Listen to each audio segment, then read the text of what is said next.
Assalamualaikum warahmatullahi wabarakatuh. Bismillahirrahmanirrahim. Ashhadu an la ilaha illallah wa ashhadu anna Muhammadar Rasulullah. Allahumma salli ala sayyidina Muhammad wa ala ali sayyidina Muhammad. Rabbi israh li sadri wa yassir li amri wahlul 'uqdatam min lisani yafqahu qawli. Amin. Bismillahirrahmanirrahim. Salam santunku, salam hormatku buat para sahabat tercintaku dimanapun Anda berada. Semoga kita semua senantiasa di dalam petunjuk Allah Subhanahu wa ta'ala. Amin ya rabbal alamin. Bismillahirrahmanirrahim. Sebelum kita mulai di dalam pemaparan ini, seperti biasanya kita memohon kepada Allah agar kita terjauhkan dari balak-balak yang selalu meliputi hati kita. Amin ya rabbal alamin. Allahumma salli ala sayyidina Muhammad wa ashghilil zalimin bil zalimin. Allahumma salli ala sayyidina Muhammad wa ashghilil zalimin bil zalimin wa akhrijna min bainihim salimin wa ala alihi wa sahbihi ajma'in. Alhamdulillahi rabbil alamin. Pada pagi yang indah ini kami membawakan tema tentang Siti Jenar yang selama ini kontroversi, yang selama ini banyak disesatkan ajarannya oleh mayoritas manusia, karena dianggapnya Syekh Siti Jenar itu telah mempertuhankan dirinya, karena Syekh Siti Jenar selama ini dituduh ngaku-ngaku sebagai Allah. Itulah realita dan kenyataan di tengah-tengah umat. Kenapa Syekh Siti Jenar itu dikatakan sesat? Karena sudah jelas-jelas mengakui bahwa dirinya itu Allah. Marilah kita kaji tentang ini semua biar terang benderang. Bismillahirrahmanirrahim. Kita kutip dari sifat wajibnya Allah yang nomor pertama, yakni sifat wujud.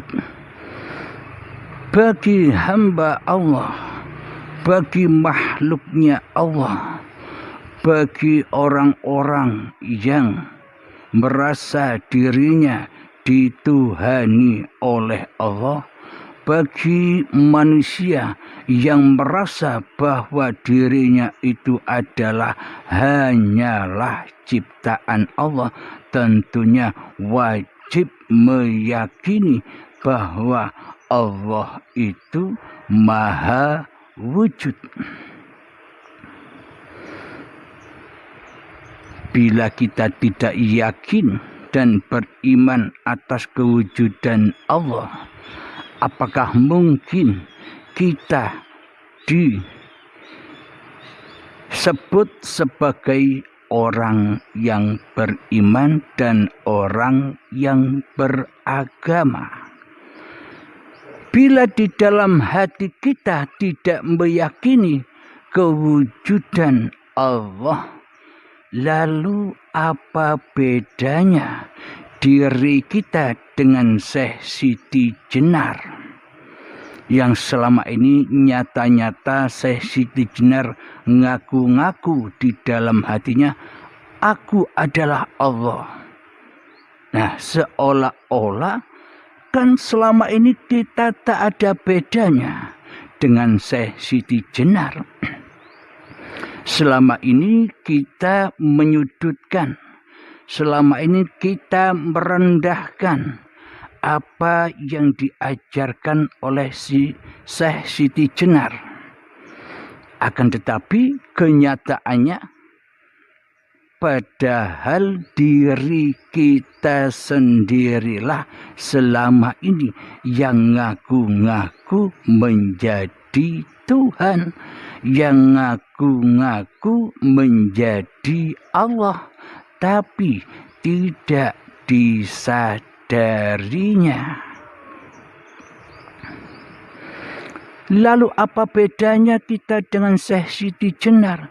Yang dulu kita menganggap Syekh Siti Jenar itu syirik, yang dulu kita menganggap Syekh Siti Jenar itu musyrik, yang dulu kita menduga Syekh Siti Jenar itu sesat ajarannya. Apakah kita tidak sesat lagi daripada Syekh Siti Jenar saat ini? Kita di dalam ajaran Islam kita wajib mengakui bahwa hanya Allah lah yang wujud. Mengakui di dalam hati kita bahwa Allah lah yang nyata. Mengakui di dalam hati kita bahwa hanya Allah lah yang ada.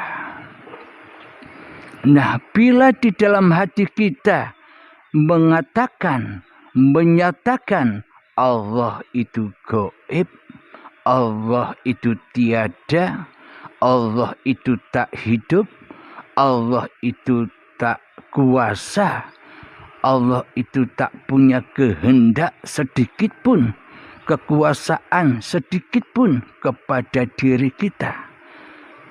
Lalu bagaimana mungkin kita dikatakan sudah bertuhan dan memeluk agama, sementara di dalam hati kita Allahnya tak ada, Allahnya raib, Allahnya tak nyata, Allahnya tak jelas sebagai Tuhan yang kita pertuhankan selama ini.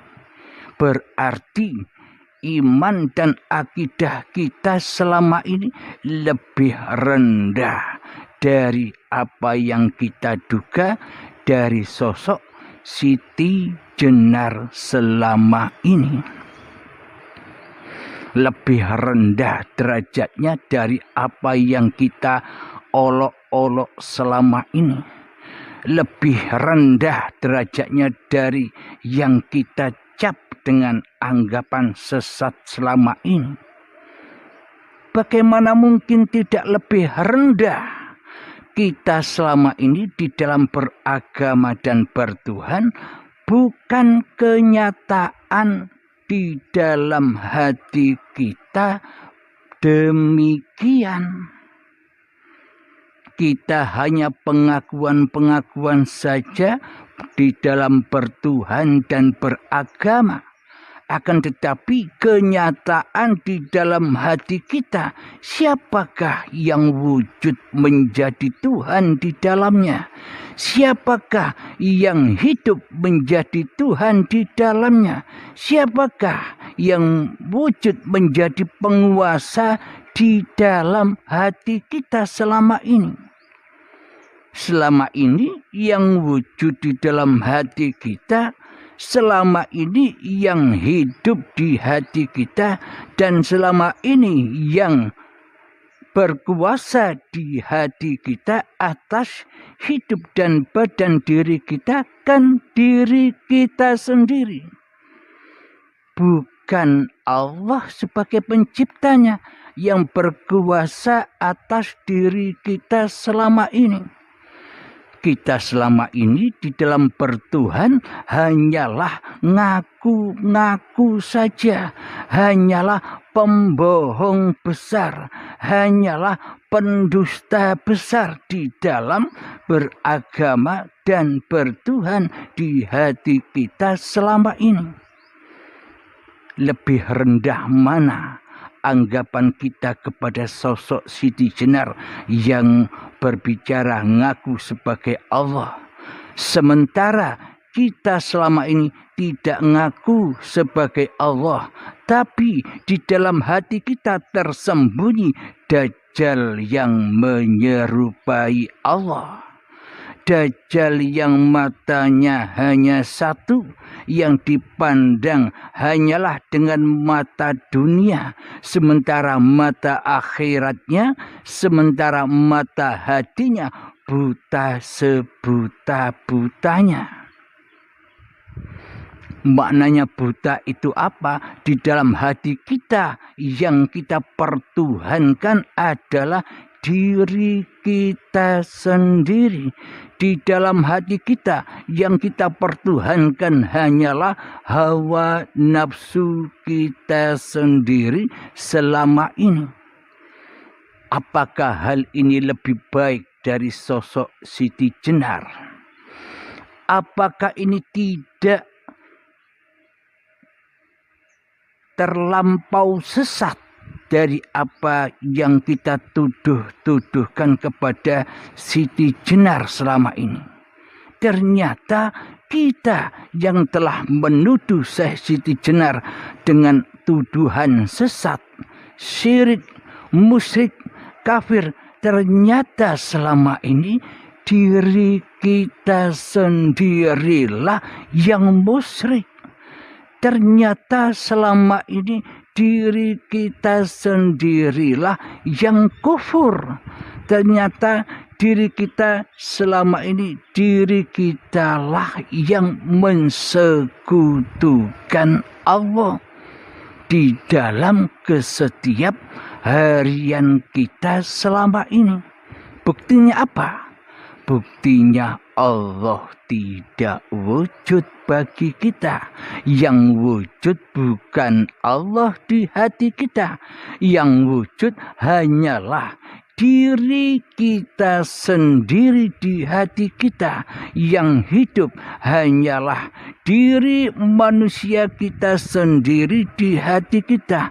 Yang berkuasa atas diri kita hanyalah diri manusia kita di hati kita. Mana Allahnya? Bila kita dikatakan bertuhan dan beragama, saya tanya, mana kuasa Allahnya? Mana wujud Allahnya? Mana hidup Allahnya? Mana kehendak Allahnya? Mana la haula wa la quwwata illa billahnya selama ini? Inilah bukti yang sangat amat nyata di dalam hati kita.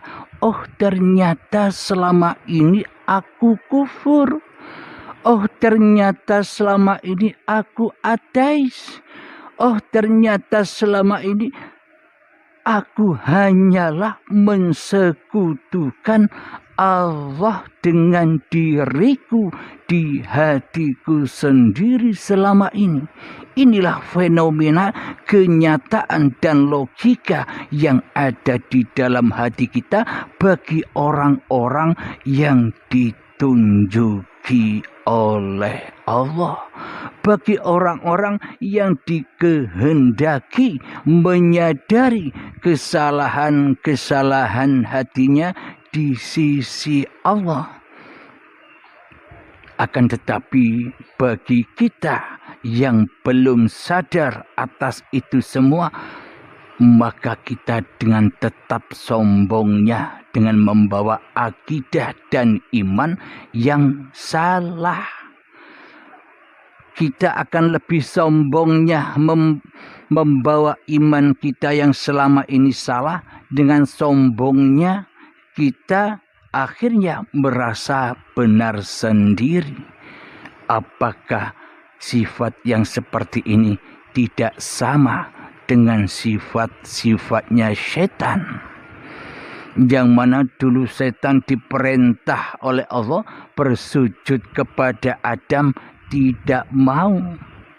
Maksudnya bukan bersujud kepada dohir Adamnya, akan tetapi makna yang sejatinya setan itu disuruh sujud kepada Adam, yakni dianggap tidak ada, bahwa setan itu tidak ada, tidak mau bersujud kembali kepada keadamannya. Setan tidak mau.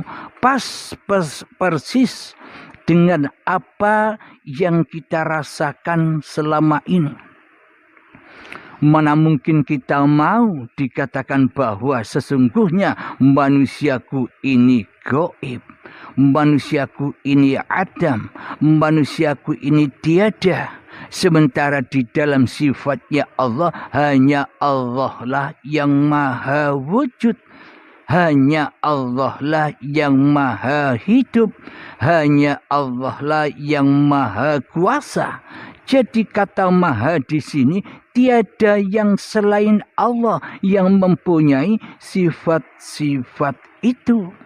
Jadi kata maha di sini hanyalah terkhusus bagi Allah saja. Tak ada yang menyerupai Allah. Bismillahirrahmanirrahim. Kul, katakanlah wahai Muhammad kepada seluruh manusia. Huwa, dialah hidup. Allahu, yang bernama Allah itu. Ahad, ahadkanlah hidup itu. Esakanlah hidup yang banyak itu menjadi ahad. Hidup yang ahad. Nanti di episode yang mendatang kita terangkan tentang bagaimana ahadnya Allah, bagaimana esanya Allah. Alhamdulillahirrabbilalamin. Selama ini kita selalu menuduh demikian kepada sosok Siti Jenar. Akan tetapi kita tidak menyadari sebenar-benarnya yang ngaku-ngaku menjadi Allah itu adalah sebenarnya diri kita sendiri selama ini. Selama Allah kita anggap gaib, selama Allah kita anggap tiada di hati kita, selama Allah kita anggap tak wujud di hati kita, berarti yang nyata, berarti yang jelas, berarti yang wujud di dalam hati kita selama ini kan diri manusia kita. Kan hawa nafsu diri kita yang selama ini wujud menjadi Tuhan yang mentuhani apapun yang kita kerjakan. Duduk kita aku-akui, duduk manusia kita, berdiri kita aku-akui, berdiri manusia kita, berjalan kita aku-akui di dalam hati kita, berjalannya diri manusia kita, bekerja di dalam hati kita, mengaku-ngakui bahwa yang bisa bekerja adalah diri manusia kita. Mengemudi mobil kita aku-akui selama ini hanyalah diri manusia kitalah yang bisa mengemudikan mobil. Solat selama ini kita aku-akui bahwa diri manusia kitalah yang mampu solat. Beribadah selama ini kita aku-akui hanya kitalah manusia yang mampu beribadah.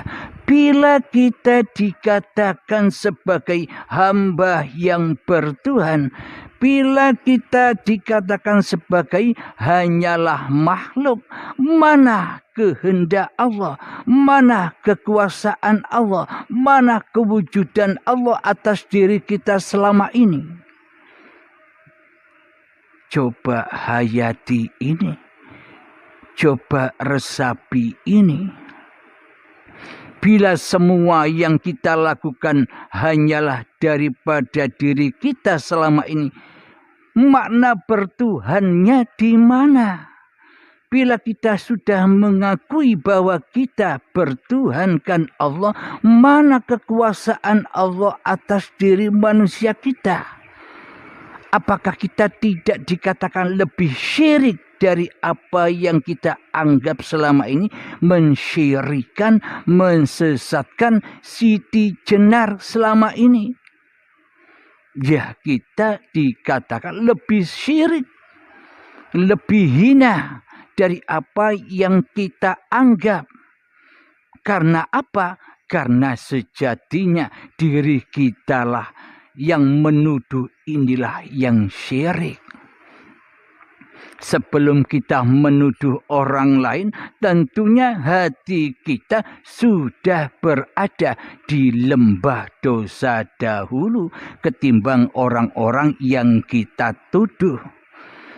Sebelum kita menjelek-jelekan orang, hati kita ternyata lebih jelek dulu daripada orang yang kita jelek-jelekan. Inilah makna hati, inilah pelajaran hati, dan inilah makna bertuhan itu. Bagaimana mungkin dikatakan kita bertuhan, sementara yang jadi Tuhan di dalam hati kita, kita sendiri tanpa kita sadari. Diri kita musyrik, diri kita kufur, diri kita ateis, diri kita selalu mensekutukan Allah dengan diri kita selama ini, tapi kita tidak menyadarinya. Karena apa? Karena selama ini kita disesatkan oleh Allah. Karena Allah itu maha menunjuki kepada hamba-hamba yang dikehendakinya. Dan Allah pun juga maha menyesatkan kepada hamba-hamba yang ditunjukinya pula. Jadi bila kita sudah menyadari hal ini, bila memang kita sudah menyadari kesalahan-kesalahan diri kita di dalam bertuhan selama ini, maka datanglah kepada Allah. Datanglah kepada Allah. Berbaiatlah kepada guru yang Anda anggap mampu untuk membaiat Anda. Berbaiatlah kepada guru yang Anda kira sudah mampu melepaskan diri kemanusiaan Anda. Berbaiatlah kepada guru yang sekiranya menurut Anda mampu melepaskan Anda sebagai manusia lagi. Dan berbaiatlah kepada guru yang sudah mampu membimbing kita, menuntun kita ke arah Tuhan daripada ke arah hawa nafsu. Hanya Anda sendirilah yang tahu itu mau berbaiat kemana. Alhamdulillahirabbil alamin. Semoga saya dan semoga kita semua senantiasa diberi kesadaran oleh Allah Subhanahu wa taala seperti kesadaran Nabi Adam yang dulu telah makan buah khuldi, yakni makan buah pengakuan diri, makan buah khuldinya hidup, makan buah khuldinya badan, sehingga hidup dan badan diaku-akunya sebagai milik dan kekuasaannya. Inilah kesalahan kita. Jadi kesalahan Nabi Adam dulu pun juga terjadi pada diri kita selama ini tanpa kita sadari. Maka dari itu setelah disadarkan Adam oleh Allah, maka bertaubatlah Nabi Adam. Rabbana zalamna anfusana wa illam taghfir lana wa tarhamna lanakunanna minal khasirin. Nabi Adam telah mengakui kezaliman hawa nafsunya yang selama ini selalu melanggar perintah Allah. Tidak boleh mendekati kayu ini, tidak boleh mendekati pohon ini, kok malah kayu, yakni hayyun. Dan buahnya apa? Badan. Hidup dan badan kau dimakannya. Hidup dan badan kau diaku-akui sebagai miliknya. Inilah hakikat cerita Adam, pun sama dengan cerita setiap diri manusia kita. Semoga kita semua, terutama saya, disadarkan oleh Allah Subhanahu wa ta'ala lewat paparan ini. Amin ya rabbal alamin. Marilah kita berlindung kepada Allah dengan membaca sholawat zalimin daf'ul bala, agar balak-balak itu segera menyingkir dari hati kita, agar balak-balak yang membuat kita sesat selama ini agar menyingkir jauh dari hati kita, dari kerajaan hati kita. Bismillahirrahmanirrahim. Allahumma salli ala sayyidina Muhammad wa ashghilil zalimin bidzalimin. Allahumma salli ala sayyidina Muhammad wa ashghilil zalimin bidzalimin wa akhrijna min bainihim salimin wa ala alihi wa sahbihi ajma'in. Alhamdulillahi rabbil alamin. Rabbana atina fid dunya hasanah wa fil akhirati hasanah wa qina adzabannar. Wa sallallahu ala sayyidina Muhammad wa ala alihi wa sahbihi wa sallam. Walhamdulillahi rabbil alamin. Akhirul kalam. Assalamualaikum warahmatullahi wabarakatuh.